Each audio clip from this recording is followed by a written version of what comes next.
Hello, my name is Elisa and today we are going to study superlatives. Let's check some rules of superlatives. Here we are going to use the same structure that in comparative. Okay, so subject, verb to be, the adjective, and the complement. But in here we are going to continue having the same rule with the adjectives. The short we are going to add est, and long we are going to add must and the adjective. Here it's very important the use of the article they.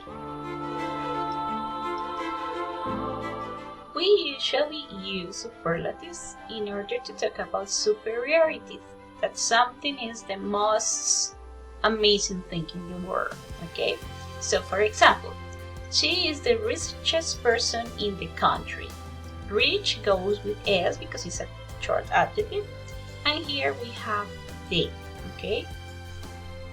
The most intelligent. They are the most intelligent candidates. Intelligent is a long adjective, that's why we use must.